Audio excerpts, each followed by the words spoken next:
Israel पर Iran के ballistic missile हमले के बाद पूरी दुनिया में इस बात की चर्चा है कि अब ईरान पर इजराइल कब, कैसे और कहां हमला करेगा। इस बीच इजरायली अधिकारी ने एक नया खुलासा किया है। CNN की रिपोर्ट के मुताबिक उन्होंने संकेत दिया है कि प्रतिक्रिया पर मतदान करने के लिए इजरायली सुरक्षा कैबिनेट बैठक करेगी। इजरायली रक्षा मंत्री योव गैलेंट ने पुष्टि की है कि उनके देश की प्रतिक्रिया मजबूत, सटीक और सबसे बढ़कर आश्चर्यजनक होगी। गैलेंट ने सोशल मीडिया पर एक पोस्ट करके कहा है कि हमले घातक होंगे।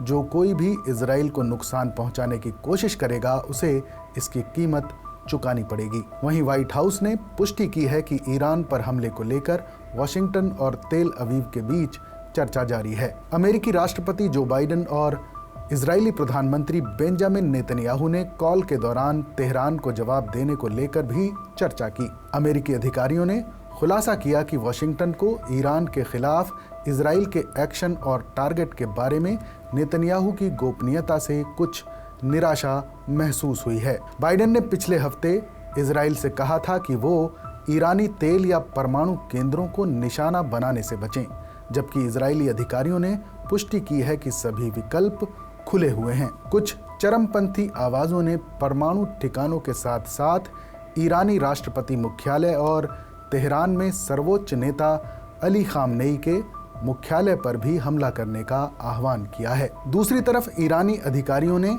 इजरायली हमले से देश पर कोई असर पड़ने पर पहले से भी ज्यादा मजबूत प्रतिक्रिया देने की कसम खाई है।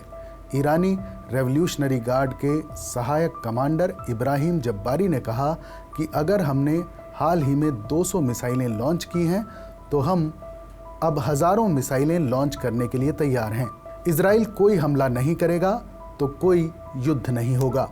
अगर वो हमारे देश में एक पॉइंट को निशाना बनाता है तो हम दर्जनों सुरक्षा, सैन्य और आर्थिक केंद्रों को निशाना बनाकर जवाब देंगे। ईरान में मोबिलाइजेशन ऑर्गेनाइजेशन के प्रमुख ब्रिगेडियर जनरल गुलाम रेजा सुलेमानी ने पुष्टि की है कि उनका देश नई तकनीकों का इस्तेमाल करेगा जो इजराइल को हैरान कर देंगी।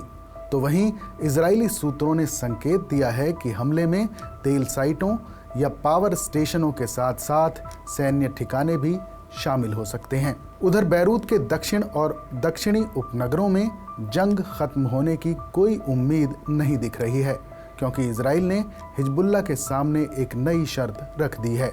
इजरायली सूत्रों के मुताबिक मोसाद के प्रमुख डेविड बार्निया ने CIA के चीफ बिल बर्न्स को एक अहम संदेश दिया, जिसमें लेबनान पर युद्ध रोकने की शर्तें भी शामिल हैं। इजरायली वेबसाइट ने कहा है कि सैन्य प्रतिष्ठान ने हिजबुल्लाह के खिलाफ तख्ता पलट के जरिए रणनीति बदलने का फैसला किया है। इजराइल का मकसद लेबनान में युद्ध विराम को गाजा में एक्सचेंज समझौते के पूरा होने से जोड़ना है, ताकि ईरान के जरिए उसके सहयोगियों हिजबुल्लाह और हमास नेता यहया सिनवार पर दबाव डाला जा सके।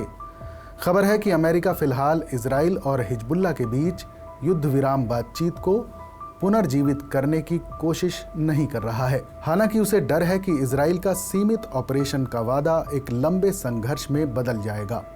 अधिकारियों ने संकेत दिए हैं कि वाशिंगटन इजराइल से आग्रह कर रहा है कि वो ईरान पर जवाबी हमले के जरिए ज्यादा तनाव पैदा न करे।